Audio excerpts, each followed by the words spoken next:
Semoga Tuhan beserta kita. Inilah Injil suci menurut Lukas.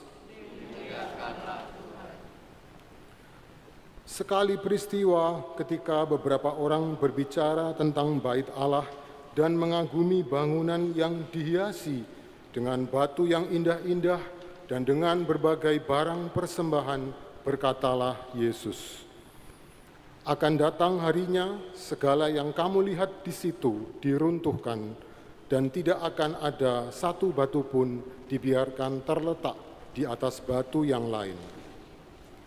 Lalu murid-murid bertanya kepada Yesus, "Guru, bila manakah itu akan terjadi? Dan apakah tandanya kalau itu akan terjadi?" Jawab Yesus, "Waspadalah, jangan sampai kamu disesatkan. Sebab banyak orang akan datang dengan memakai namaku dan berkata, 'Akulah dia,' atau 'Saatnya sudah dekat.' Janganlah kamu mengikuti mereka. Dan bila kamu mendengar tentang perang dan pemberontakan, janganlah kamu terkejut. Sebab semuanya itu harus terjadi dahulu. Tetapi itu tidak berarti kesudahannya akan datang segera." Kemudian Yesus berkata kepada mereka, "Bangsa akan bangkit melawan bangsa dan kerajaan melawan kerajaan. Akan terjadi gempa bumi yang dahsyat, dan di berbagai tempat akan ada penyakit sampar dan kelaparan. Dan akan terjadi juga hal-hal yang mengejutkan dan tanda-tanda yang dahsyat dari langit. Tetapi sebelum semuanya itu, kamu akan ditangkap dan dianiaya. Karena namaku, kamu akan diserahkan ke rumah-rumah ibadat, dimasukkan ke dalam penjara, dan dihadapkan kepada raja-raja dan para penguasa. Hal itu akan menjadi kesempatan bagimu untuk bersaksi. Sebab itu tetap teguhlah di dalam hatimu, janganlah kamu memikirkan lebih dahulu pembelaanmu. Aku sendirilah yang akan memberikan kamu kata-kata hikmat, sehingga kamu tidak dapat ditentang atau dibantah lawan-lawanmu. Kamu akan diserahkan juga oleh orang tuamu, saudara-saudaramu, kaum keluarga dan sahabat-sahabatmu, dan beberapa orang di antara kamu akan dibunuh. Karena namaku kamu akan dibenci semua orang. Tetapi tidak sehelai pun dari rambut kepalamu akan hilang. Kalau kamu tetap bertahan, kamu akan memperoleh hidupmu." Demikianlah sabda Tuhan.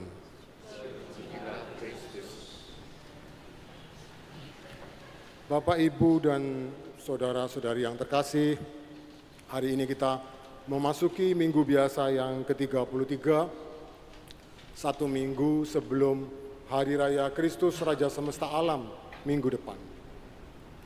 Bacaan menjelang penghujung tahun liturgi banyak berbicara tentang akhir zaman. Kita mungkin lebih melihatnya secara positif. Akhir zaman bukan sesuatu hal yang menakutkan, tapi sebetulnya adalah pernyataan kemuliaan Kristus. Nah, dalam rangka hal itu, saya akan membagikan homili pada hari Minggu ini. Berapa poin? 1 poin? 2 poin? 3 poin? 2 poin saja. 2 poin saja untuk semoga bisa dibawa pulang dan dibagikan kepada keluarga, saudara-saudara, atau teman-teman. Poin yang pertama, berjuang atau menderita karena nama Kristus berarti setia pada janji baptis. Itu poin pertama.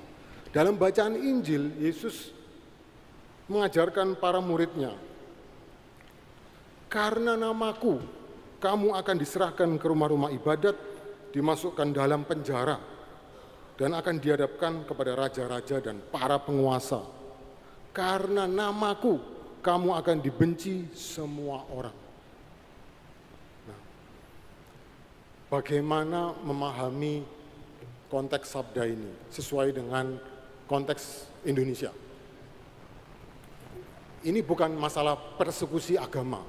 Kita tidak tinggal di Nigeria yang diancam oleh Boko Haram. Kita tidak tinggal di Suriah yang diancam oleh ISIS. Kita tinggal di Negara Kesatuan Republik Indonesia yang berbineka tunggal ika, yang setiap warga negaranya dijamin haknya untuk beribadat dan beriman sesuai dengan pilihannya. Dalam konteks Indonesia, berjuang atau menderita karena nama Kristus berarti setia pada janji baptis. Masih ingat janji baptis enggak? Ada 4. Janji baptis: menolak kejahatan dalam diri dan masyarakat, menolak hiburan yang tidak sehat, menolak ketidakadilan, dan menolak pelanggaran terhadap hak asasi manusia. Janji baptis yang diucapkan sebelum kita dibaptis dan diulangi setiap malam Paskah. Dalam konteks Indonesia, setia kepada Kristus, menderita karena nama Kristus berarti setia pada janji baptis.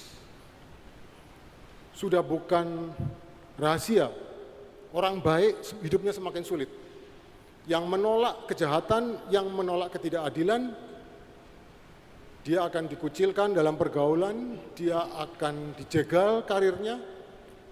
Hal itu terjadi di semua aspek. Hidup pemerintahan, pekerjaan, hidup bakti juga. Semuanya terjadi seperti itu. Jadi kalau kita setia pada janji baptis, kita akan menderita karena nama Kristus. Tetapi Yesus menjamin tidak sehelai pun dari rambut kepalamu akan hilang. Kalau kamu tetap bertahan, kamu akan memperoleh hidupmu.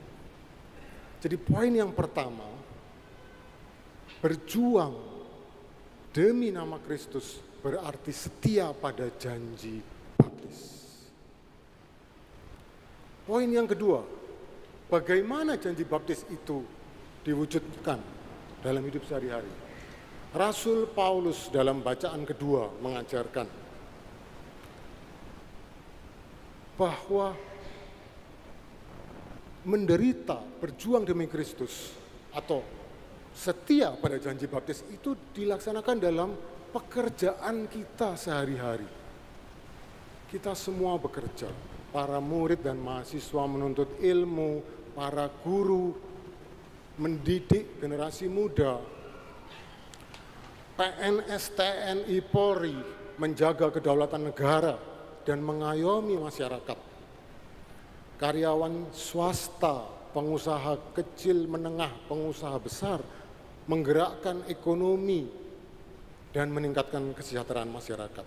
Itu adalah lahan tempat kita melaksanakan janji baptis. Kita melaksanakan pekerjaan kita sebaik-baik mungkin, seprofesional mungkin. Santo Paulus mengatakan itu panggilan setiap orang beriman Kristiani. Dalam bacaan kedua, barang siapa tidak mau gelidik, janganlah ia makan. Kita harus melaksanakan pekerjaan sehari-hari. Dengan demikian kita melaksanakan janji baptis. Kehidupan konkret setiap hari itulah lahan kita untuk menderita dan berjuang demi nama Kristus. Jadi perjuangan demi nama Kristus bukan sesuatu hal yang abstrak, bukan masalah persekusi agama, tetapi dalam konteks Indonesia berarti melaksanakan pekerjaan kita dengan sebaik-baiknya, dengan seprofesional mungkin.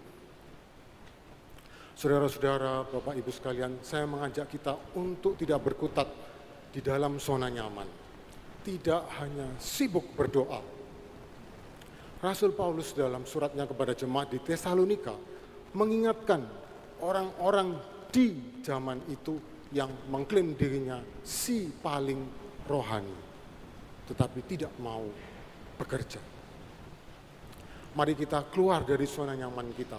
Mari kita turun, terjun dalam masyarakat, bekerja sebaik-baiknya. Itulah ladang pengabdian kita.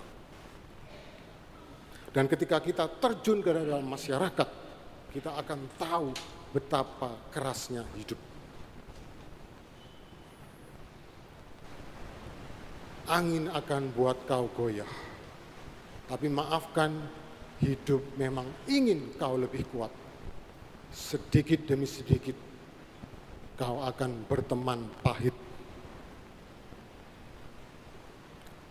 Tetapi ingatlah, semua lelah tidak akan tersia. Usah kau takut pada keras dunia. Terima kasih dan berkah dalam.